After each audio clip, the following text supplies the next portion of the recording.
ஓம் சாந்தி. நான் இந்த தேகம் என்ற ஆடையிலிருந்து விடுபட்டு என்னை நான் ஒரு பிரகாசிக்கின்ற நட்சத்திரமாக அனுபவம் செய்கின்றேன். நான் இப்பொழுது சக்திசாலி ஆத்மாவாக ஆவதற்காக இன்று பாப்தாதா கொடுத்த ஒவ்வொரு சோமானங்களையும் சிந்தனை செய்து பார்க்கின்றேன். நான் விஷால புத்தி உடையவனாய் பெரியவர்களின் அபிப்பிராயங்களை பெற்று அநேக ஆத்மாக்களுக்கு நன்மை செய்கின்ற ஆத்மா. நான் நிறைய கண்காட்சிகளை ஏற்பாடு செய்கின்ற ஆத்மா. நான் பூஜைக்குரிய ராஜாவாக இருந்த ஆத்மா. நான் இப்பொழுது மீண்டும் தந்தை மூலமாக ராஜாவாக ஆகிக் கொண்டிருக்கின்ற ஆத்மா. நான் தந்தையிடமிருந்து உலகத்தின் சரித்திரம் மற்றும் பூகோளத்தை அறிந்து கொண்டு விட்ட ஆத்மா. நான் இந்த நினைவினால் சதா குஷியாக இருக்கின்ற ஆத்மா.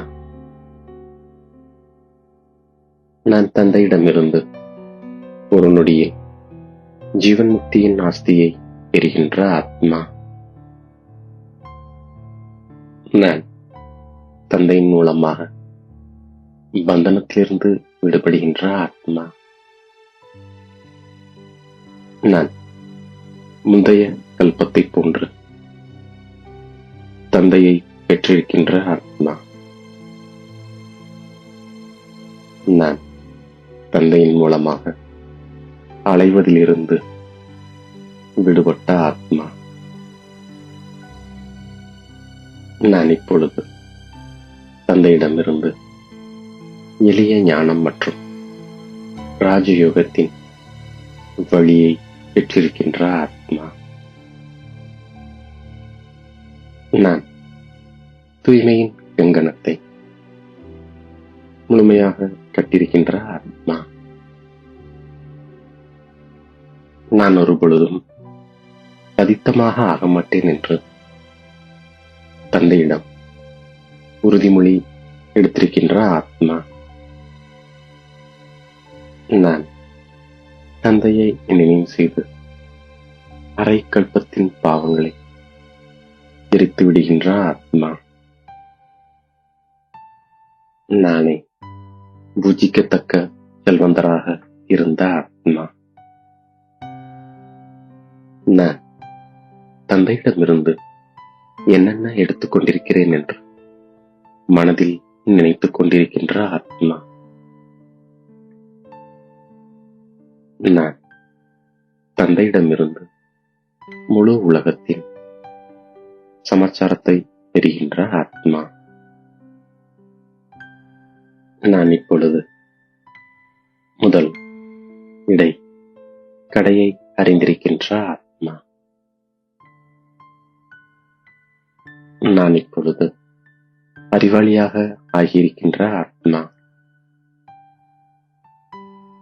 நான் ஒவ்வொருவருடைய வாழ்க்கை சரித்திரத்தையும் அறிந்திருக்கின்ற ஆத்மா. நான் மிகவும் பரந்த புத்தி உடையவனாக ஆகின்ற ஆத்மா.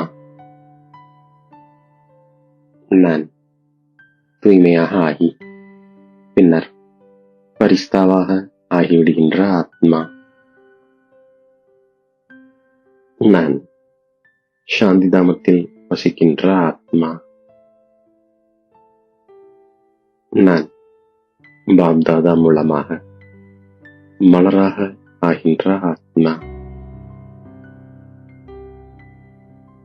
நான் படைப்பவரான தந்தை மூலமாக படைப்பவர் மற்றும் படைப்பை அறிந்திருக்கின்ற ஆத்மா.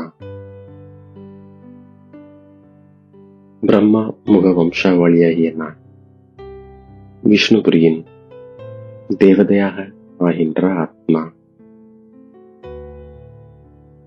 நான் எல்லையில்லாத தந்தையிடமிருந்து எல்லையில்லாத படிப்பை படித்து படித்து எல்லையில்லாத ராஜ்யத்தை பெறுகின்ற ஆத்மா. நான் சிருஷ்டி சக்கரத்தை அறிந்து கொள்கின்ற ஆத்மா. நான் ஞானக்கடையிடமிருந்து புத்துணர்வு பெற்று மேகங்களாக ஒன்று சேர்ந்து ஞானமழை பொழிகின்ற ஆத்மா.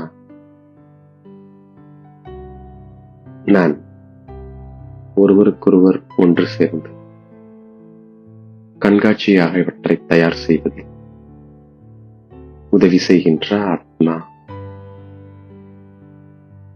நான் சேவை செய்வதில் ஆர்வத்தோடு இருக்கின்ற ஆத்மா.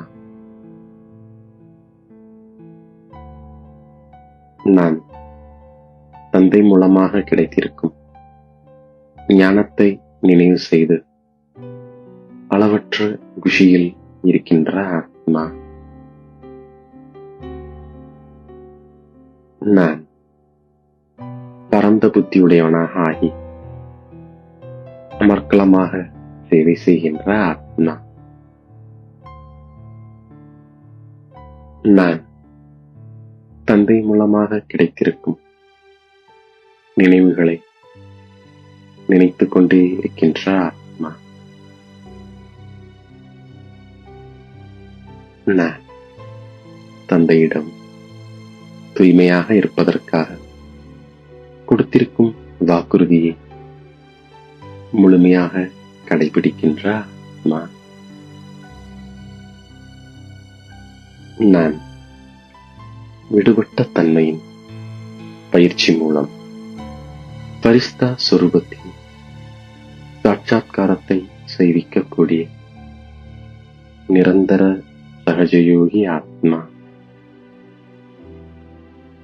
நான் இந்த உடல் மற்றும் ஆத்மா இரண்டின் பற்றற்ற தன்மையின் மூலம் நடந்தாலும் சுற்றினாலும் அனுபவம் செய்கின்ற ஆத்மா. நான் விடுபட்டவராக இருக்கும் தன்மையின் மூலம் அநேக ஆத்மாக்களுக்கு பரிஸ்தா சுரூபம் மற்றும் எதிர்கால ராஜ்ய பதவியின் சாட்சாத்காரங்களை வெளிப்படுத்துகின்ற ஆத்மா. நான் இறுதியில் இந்த சேவையின் மூலமாக தாக்கத்தை ஏற்படுத்துகின்ற ஆத்மா. நான் சங்கமிகத்தின் ஒவ்வொரு நொடியையும் சேவிக்கின்ற ஆத்மா.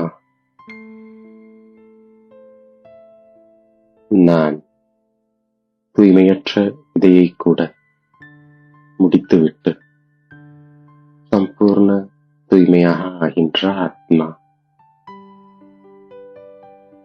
நான் மனதின் பவித்திரத்தன்மையின் மூலமாக பிராமண வாழ்க்கை உள்ளார்ந்த ஆஸ்தியாகி சதா சுகஸ்வரூபம், சாந்த சுரூபம், மனதின் திருப்தி என்று அனைத்தையும் அனுபவம் செய்கின்ற ஆத்மா. நான் மனம், சொல், செயலில் பவித்திரத்தன்மையை கடைபிடிக்கின்ற ஆத்மா. நான் பவித்திரத்தா மூலம் சேவையில் வெற்றி பெறுகின்ற ஆத்மா. நான் எண்ணத்திலும் பவித்திரத்தன்மை, பாவனையிலும் பவித்திரத்தன்மையோடு இருக்கின்ற ஆத்மா. இவ்வாறாக இன்று பாப் தாதா கொடுத்த ஒவ்வொரு சோமானங்களையும் நான் ஒவ்வொரு காரியத்திற்கேற்ப பயன்படுத்தி வெற்றிமூர்த்தியாக ஆகின்றேன். மேலும் தாயும் தந்தையுமாகிய பாப் தாதாவிற்கு என்னுடைய கோடான கோடி நன்றியை மனதார சமர்ப்பிக்கின்றேன். ஓம் சாந்தி.